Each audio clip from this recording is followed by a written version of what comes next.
តើបងប្អូនធ្លាប់ឆ្ងល់ទេថាហេតុអ្វីបានជាស្កររលាយក្នុងទឹកក្តៅលឿនជាងទឹកត្រជាក់ឬហេតុអ្វីយើងធុំក្លិនម្ហូបឆ្ងាយពីផ្ទះបាយថ្ងៃនេះយើងនឹងសិក្សាមេរៀនរូបវិទ្យាថ្នាក់ទី10អំពីទ្រឹស្ដីស៊ីនេតិកនៃរូបធាតុជាដំបូងរូបធាតុមាន3ភាពគឺរឹងរាវនិងឧស្ម័នពាក្យថាស៊ីនេតិកមកពីភាសាក្រិកមានន័យថាធ្វើចលនាទ្រឹស្ដីស៊ីនេតិកម៉ូលេគុលបញ្ជាក់ថាម៉ូលេគុលទាំងអស់តែងតែធ្វើចលនាឥតឈប់ឈរនិងគ្មានសណ្ដាប់ធ្នាប់ជានិច្ចទោះយើងមើលមិនឃើញក៏ដោយផុសតាងគឺចលនាប្រោនដូចជាការសង្កេតឃើញធូលីទ្រុយទូចរញ្ជួយនិងផ្លាស់ទីអត់សណ្ដាប់ធ្នាប់ក្នុងខ្យល់ដែលបញ្ជាក់ថាម៉ូលេគុលពិតជាកំពុងធ្វើចលនាក្នុងវិទ្យាសាស្ត្រគំរូជួយយើងឲ្យងាយយល់បាតុភូតចំណែកទ្រឹស្ដីគឺជាការប៉ាន់ស្មានដោយមានហេតុផលរបស់អ្នកវិទ្យាសាស្ត្រប៉ុន្តែបងប្អូនត្រូវចាំគោលការណ៍មាសមួយគឺ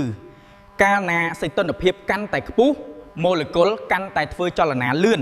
ឧទាហរណ៍ការឆុងកាហ្វេក្នុងទឹកក្តៅម៉ូលេគុលទឹកមានថាមពលស៊ីនេតិកខ្ពស់វាទង្គិចជាមួយស្ករញឹកញាប់និងខ្លាំងជាងធ្វើឲ្យស្ករឆាប់រលាយ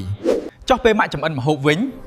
ម៉ូលេគុលក្លិនជាឧស្ម័នដែលធ្វើចលនាឥតសណ្ដាប់ធ្នាប់សាយភាយពេញខ្យល់ពីផ្ទះបាយមកដល់យើងការសាប់កង់ឬបាល់ក៏ដូចគ្នាម៉ូលេគុលខ្យល់រាប់លានកំពុងធ្វើចលនាយ៉ាងលឿនទៅបុកជញ្ជាំងខាងក្នុងបង្កើតបានជាសម្ពាធបើសម្ពាធកើនឡើងខ្លាំងពេកដោយសារម៉ូលេគុលបុកទង្គិចគ្នាខ្លាំងវានឹងផ្ទុះបែកសរុបមកទ្រឹស្ដីស៊ីនេតិកនៃរូបធាតុមិនមែនគ្រាន់តែនៅលើក្រដាសទេវាបញ្យល់ពីអ្វីដែលកើតឡើងជុំវិញខ្លួនយើងរាល់ថ្ងៃជួបគ្នាមេរៀនក្រោយ